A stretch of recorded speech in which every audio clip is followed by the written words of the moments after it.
Tech Sideline is presented by First Bank and Trust Company, a nationally ranked community-focused bank with over 30 locations throughout Virginia, Northeast Tennessee, and North Carolina. Who you choose to bank with can make all the difference. Visit firstbank.com to learn more. Today on the Tech Sideline Podcast, in recent months there have been massive changes to collegiate athletics surrounding NIL, player compensation, scholarship limits, and more. We've got representatives of the Hokie Way on set with us to talk about how this affects the NIL space, what Virginia Tech fans can expect, and what's going on at Virginia Tech with all the changes. I'm Tech Sideline founder Will Stewart, and this is episode 365 of the Tech Sideline Podcast, which begins right now.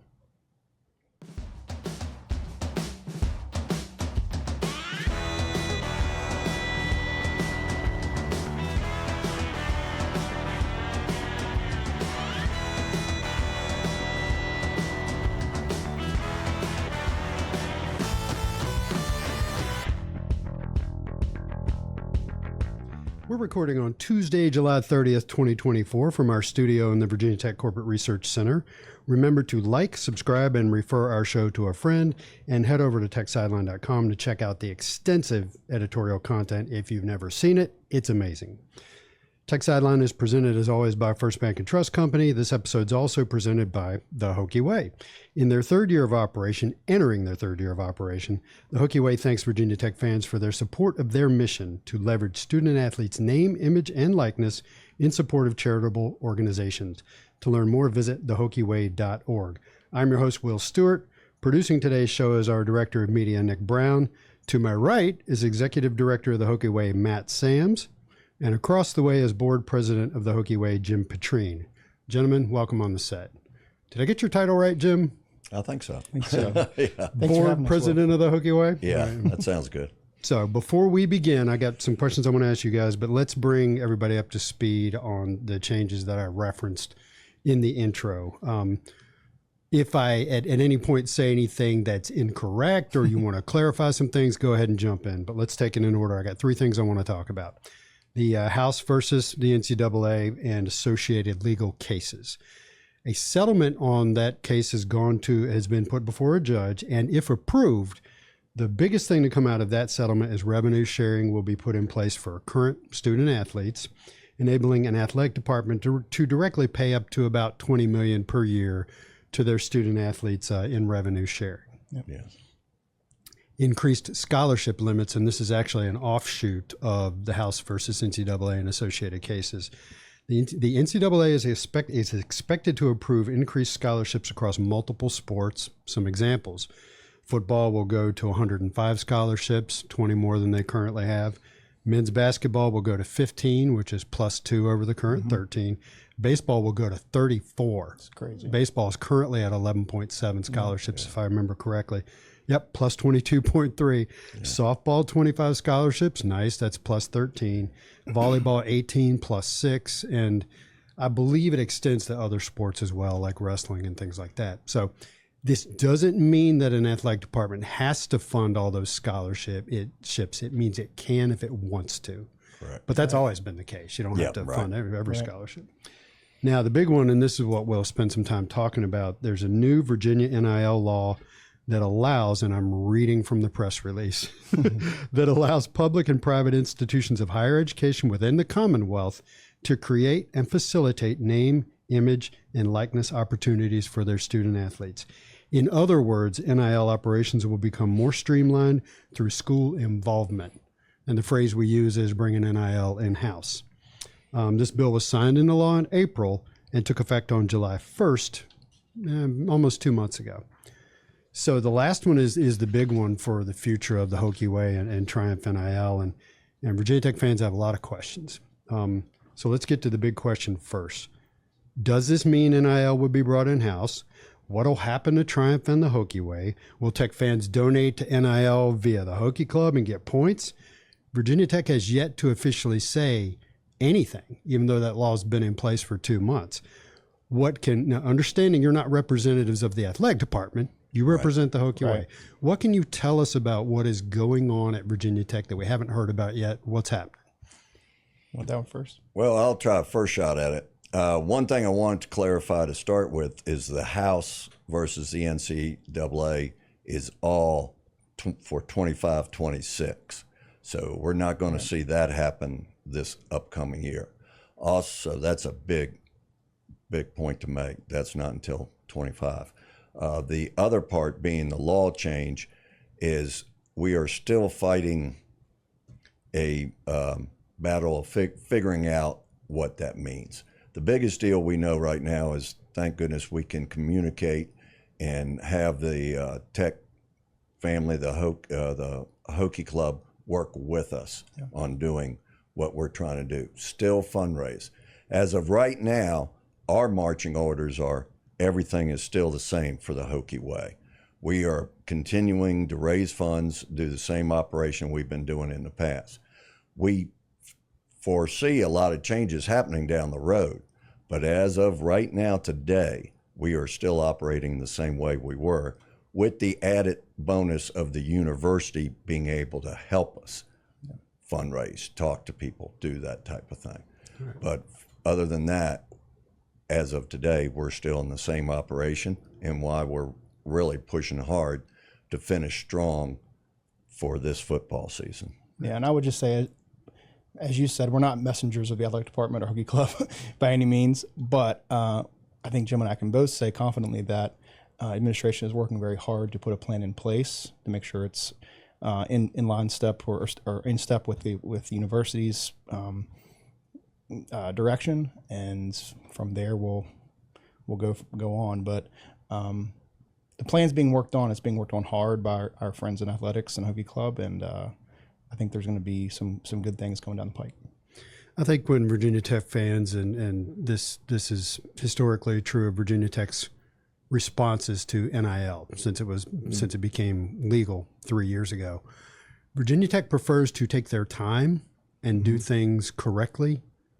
They don't want to go first and make a big splash and take a wrong step. And so what you guys are speaking to is there's a process at the university for deciding what to do. And, you know, we talked about this on the phone yesterday in prepping for this podcast. There's still a lot of unknowns. Every day. It's changing all the time. We don't know, and I've read some commentary on this House settlement. We don't know that the judge is going to prove that as written. No. Right. Because it includes, from what I understand, no representation by the student athletes in that decision-making process. Yeah. So, you know, that may make the judge balk. We don't know, and this is a big one, we don't know the effect Title IX is going to have on any of this. Correct. Huge effect. Everyone knows that when you add scholarships to men's sports, you have to add scholarships to women's sports. But what does it mean for NIL? We don't know. So, right. You know, what can you guys speak to on that end? Well, I hate to say exactly what you said. We don't know. There's a million things that we don't know. There's more questions out there still to get worked out. And that's why I say we are aware of all these changes coming up, and the university is working very hard to put in place a plan, and they have thoughts and the wheels are turning, but they're also trying to make sure of what they see coming. And be honest, nobody has a crystal ball to see how the courts are going to finally settle some of this stuff. So my biggest message I keep wanting to tell everybody who asks me, oh, how much has it changed? Hasn't changed a lot right today. Right. Yes. We are still very much doing the Hokie Way just as we were as of today, and that's why we're wanting to make sure that everybody's aware of that and continues to fundraise and do the project that we set out to do. Yeah, this is a seismic shift, right, in college sports, American sports, however you want to frame it. And I think it's really important to not just get it right for 6 months, but to get it right in the short, mid, and long term as best you can in an uncertain world. And I really applaud our administration for thinking about it that way as opposed to trying to be first. Let's get it right and make sure that we don't leave ourselves vulnerable for any kind of unforeseen things down the road. Yeah, what I've been telling people is the changes coming to college athletics are not generational changes. They are the kind of changes you only see every 80 to 100 years. Right. We're not talking something that happens once in your lifetime. It happens once in a century. Right. So this is a big deal. It's all within the same time frame and context of conference realignment potentially, and all these other things that have connective tissue but are also in their own little silos. So it's complex. So we get periodically asked why we haven't talked about conference realignment on our podcast. Sorry for the segue. And not to echo Jim Petrine, but if you want us to tell you what's going to happen, we don't know. Yes, the crystal ball. And so that's another thing that enters into it. Is Virginia Tech going to wind up in a conference with another $20 million a year in revenue sharing, or what? So that's a very uncertain piece of the future, which. You listen to a lot of people, and Josh Pate in particular likes to say, oh, in the next 6 to 18 months, this is all going to get resolved. Maybe not. Nobody really knows that. So it's another level of uncertainty. Yep. Well, I will throw in that is why it is very important that we have a great football season this year. Yeah. Everybody knows that, including our administration. WIT is working so hard to make sure that we are front and center when the new shakeup does happen, whenever it does happen with conference realignment. So supporting our athletic programs, and specifically the football program right now, it's key to making sure that we will have a good landing place when it does shake up. That's kind of what everybody knows. I really want to go on a big tangent and keep talking about that, but that's not why we're here. Yeah, sorry. No, that you're fine. I just want to engage you on that and go on for another 10 minutes. So, so your message to Virginia Tech fans is for the coming academic year 24-25, business as usual. Yes, for the Hokie Way, Virginia Tech NIL triumph, all that, and until you hear otherwise. So that begs the question. And again, knowing that you are not representing Virginia Tech here, do you have a sense of the timeline for when things will be firmed up and anything will be said to the public? Again, using my crystal ball, I would guess that things will probably get firmed up sometime this fall, and we may see some changes starting January 1. Okay. Who knows? But again, that's a guess. Yeah. But that would be my guess, because a year-end thing, especially because, for one, the Hokie Way, the 501c3 is critical for our tax year and year. Correct. So that could affect us somehow if we change. There could be some changes at the end of the year going into next year. So as soon as January 1, we could have some changes. But again, this is all guesses right now. Yeah. So let's make an associated point for Tech fans who are sitting out there and thinking, oh, I think I want to wait until my NIL donation gets me Hokie Club points. You get a tax deductible donation credit if you donate to the Hokie Way. So it's not like currently donating to the Hokie Way has no benefits. Correct. It does. You get a tax deduction. Correct. So let's reemphasize that. I know we tell people that all the time. So there is no reason to sit on the sideline. And regarding the future of Tech's conference membership, I always tell Hokie fans, keep doing what you're doing. Going to the games, looking great on television, jumping up and down, putting on a good show, buying tickets and donating. Yeah, and what we've done to date, we think, has worked in a variety of ways. Very much so. The work we're doing for nonprofits is hugely important, and we can speak to that in a few minutes. But look at the talent that's been retained and recruited across multiple sports, but football is front and center here. There's results we can see, and we're going to hope that those results turn into wins this year. But the efforts that people have made to support us, so Hokie fans have made to support us, have paid off so far. And so we're excited about that. And I think whenever that mythical time does come, when there's Hokie Club points in the mix as an option, we can cross that bridge when we get there. And until then, we're just going to keep pushing what we need to push. Yeah. I'm very proud to say that the Hokie Way has made a major impact in Virginia Tech athletics. And we just need to make sure we get across the finish line. Yeah. Whatever that is. Yeah, whatever that finish line is. We don't know how many more laps we have to go. Right. They keep moving the finish line. Yeah. So let's talk about it in a general sense. We'll get to your specific countdown to kickoff donation campaign, which is coming up soon. Same timing as last year, heading into football season. And maybe even the year before. Did you do one back in 2022? Yes, before my time. But yeah, great. We did. So from a general sense, what major NIL fundraising initiatives do you have coming up in the next academic year? What do you have planned? Yeah, so you just hit on the kind of kickoff starting August 1st, a couple of days from now, running through the month of August. We're trying to raise $250,000 to match donation made or pledge made for that number. So in total, looking at about $500,000 we're trying to raise in the next month. And it's a big one. We did the same thing last year, as you said, and the year before that. This past year, we did end of year, we called it Stone by Stone donation match campaign, very similar. We'll probably do that to be determined probably in October to see how things are looking and where the progress is in the new plan and new structure. But yeah, those are our big things. We're working on a few other events and things of interest that I think people will be excited about, but we can't talk about those quite yet because there's not firmed up details. But we're looking to kind of diversify potentially our fundraising efforts beyond just campaigns and asking donors for money, but providing opportunities for some cool experiences too. So let me fill in past numbers last year during the Countdown to Kickoff campaign. So again, to clarify, folks, whatever's donated by fans to the Countdown to Kickoff campaign, the first $250,000 will be matched by a generous donor, as the words go. Yes. So last year you did the same thing leading up to football season, and $265,000 were raised from fans. Yep. Another $250,000 was put in by the donor. So Countdown to Kickoff last year yielded $515,000, $500,000. Right. Yeah.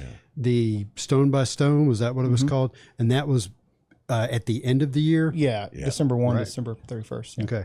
I remember we promoted that in December, and that was more successful. That raised, where are my numbers?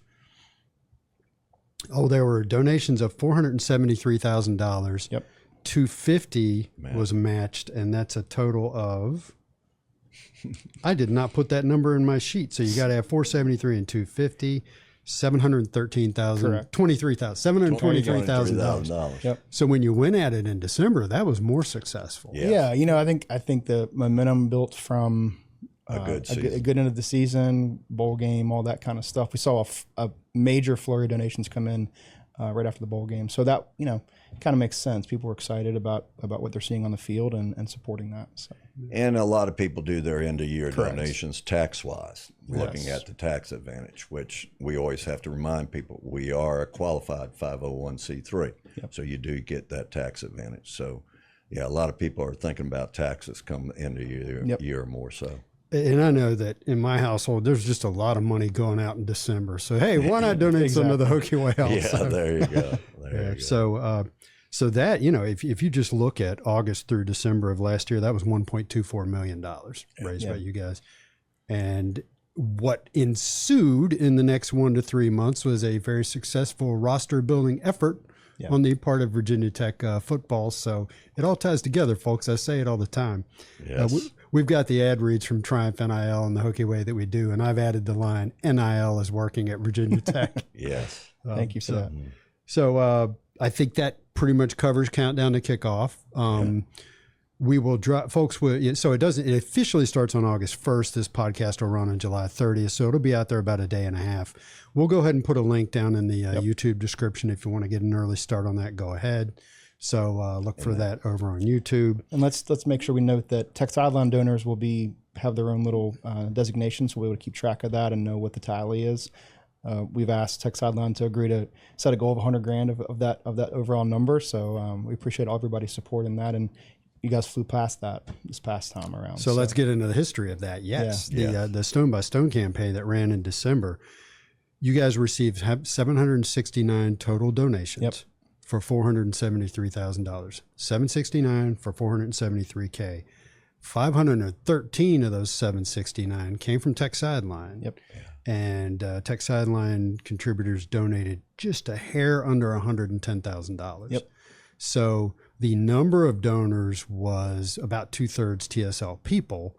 Yeah. The total funds raised were about, I think that's about 20% of what was raised. So it's interesting. We had, as I tell people, we had more Tech Sideline people were more of a crowdfunding element. Exactly. Excellent. Whereas the stuff that came in directly to the Hokie Way, you guys tap into those big donors and get those big donations. But both are important, right? Yeah. Crowdfunding clearly by those numbers and the success critical. we saw was huge.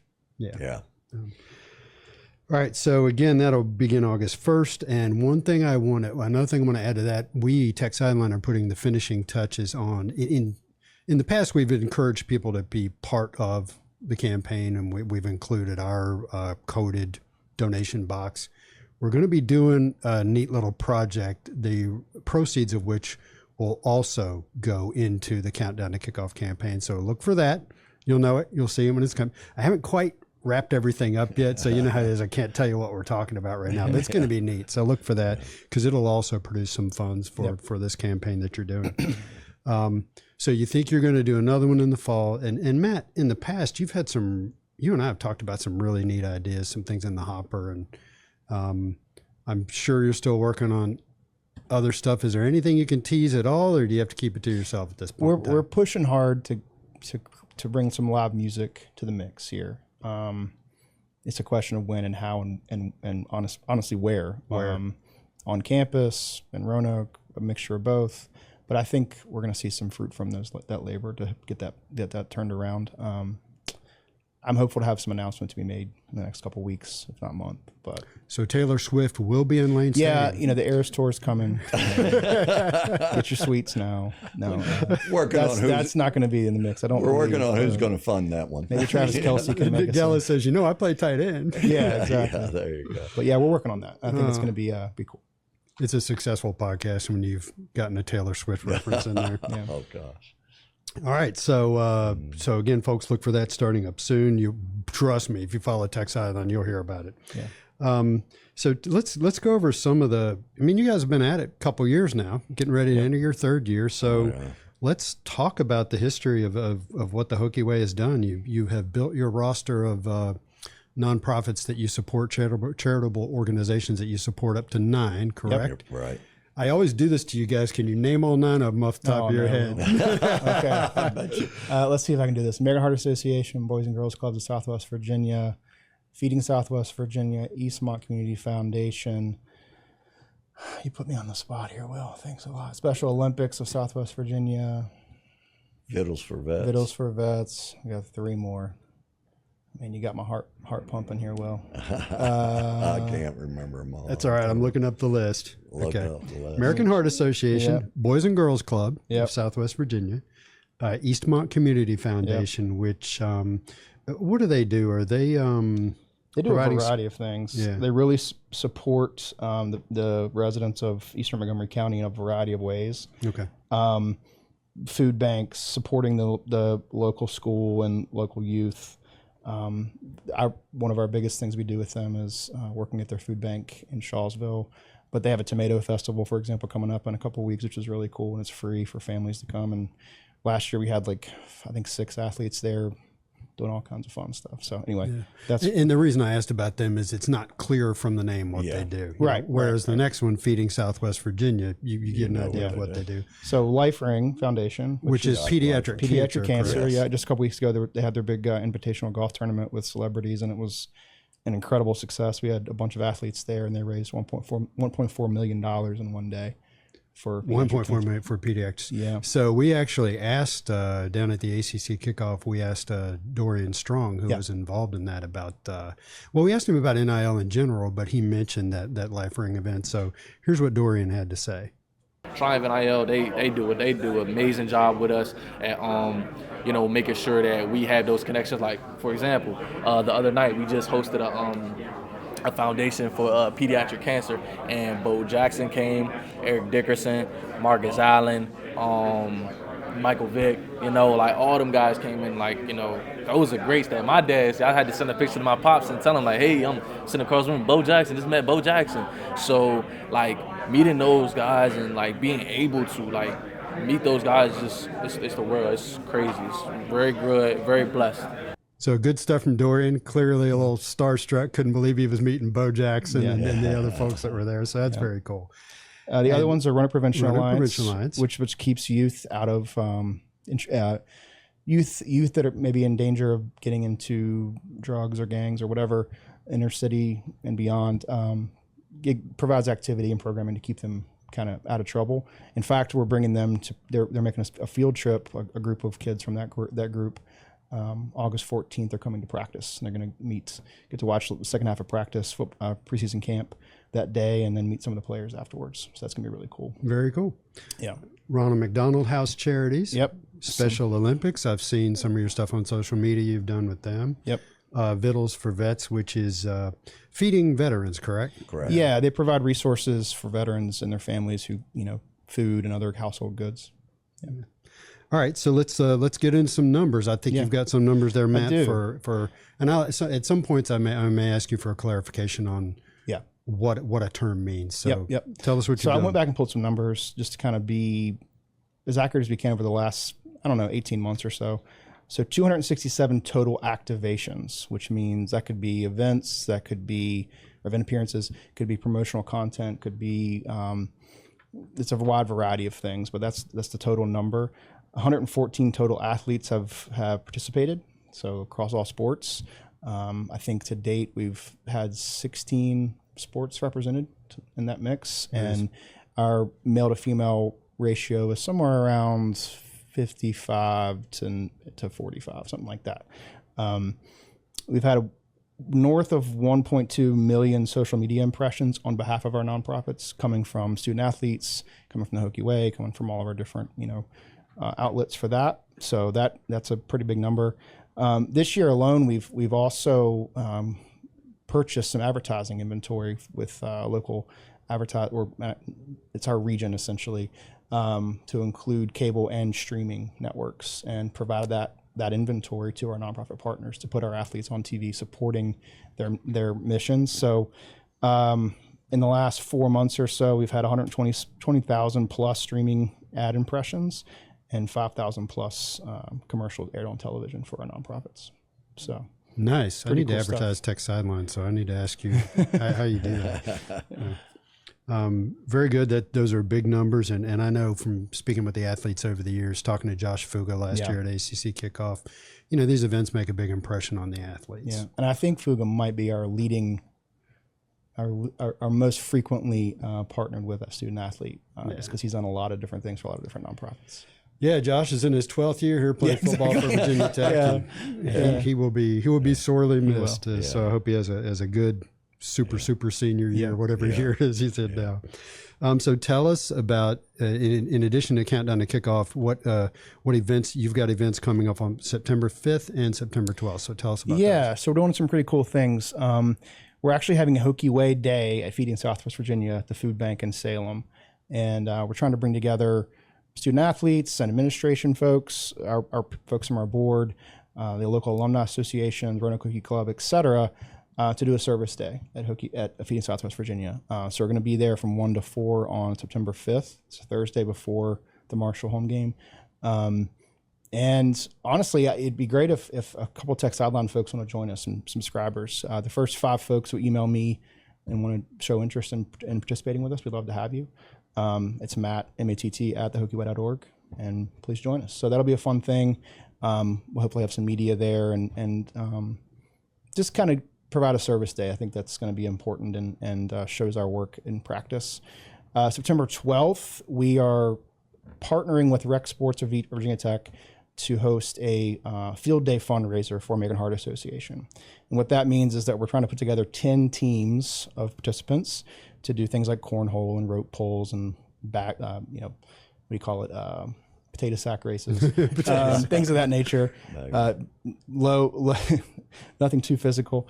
But the idea is for that to be a crowdsourced thing, to where that each team raises a goal of $1,000 for American Heart Association. So that'll be at the Rec Sports Fields up on Beamer Way, beyond Chicken Hill, if you will. But September 12th from 2 to 5. Up where old school guys used to play softball. I was part of that mix too. Yeah. Those are nice fields, by the way. I hadn't been up there, and the turf fields are very nice. But anyway, so that's a big thing too. If anybody's interested in putting a team together, we'd love to have you. I think we got like 4 or 5 so far. Hope to get 10 in the mix, and it'll be a fun event. Did you mention cornhole? Yeah, I think so, but that cornhole will definitely be part of it. All right, because we got some boards out there if you need to borrow some. Appreciate that. Yeah, I'm not great at it. I'm not bad, but I'm not great at it. Okay, so to clarify, for the September 5th Feeding Southwest Virginia Day 3-hour event in Salem. In Salem. Yep. How many student athletes you think will be there? I don't know yet. I'm working with Triumph on that. I'm hoping for either 4 or 5. We'll see. But Yeah. So if Football will you're be a out. Hokie fan, like to be a part of that, meet a Yeah. few student athletes, email Matt at thehokieway.org. The first five First 5. Yeah. get to be included and be there, and it'll be fun. You'll be all over social media, and Yep. you'll get tagged, and all your friends will be jealous. We'll be boxing. Yeah, exactly. We'll be boxing some food up, and it'll be a good event. All right. So, gentlemen, appreciate you coming on. We wanted to keep this one short and to the point. Thanks for bringing fans up to speed on what's going on at Tech. Again, they haven't heard anything, but the things are happening and things are being figured out. And of course, as we talked, you're at the mercy of a larger collegiate sports world as a whole. So, Jim, thanks for coming. And Matt, thanks for coming. And folks, that'll do it for episode. I'd like to Go add ahead. one more thing if I could. I should always give guests a chance to sign off. So okay. go, Go Jim. ahead. I want to thank you and Tech Sideline. Y'all have been a major part of this, and I'm serious. Thank you, Will, and all the fans out there on Tech Sidelines, because the Hokie fans have been a major part of the Hokie Way and made this possible. Thank you very much. Thank you. Wanted to say thank you. Yeah, I'll add to that by saying the goal you set for us in the Stone by Stone campaign was $75,000. Yeah. And Blew it out. TSL fans wound up donating 109, so that was cool. Yeah, it was very cool. We get a kick out of it, and you're totally welcome. It's a lot of fun for us. I love tracking numbers, so that's right up my alley. Every day I just look and see how much. So, gentlemen, thanks for coming on, folks, and that'll sign it off for episode 365 of the Tech Sideline Podcast. Thanks for watching and listening, and we'll see you next time.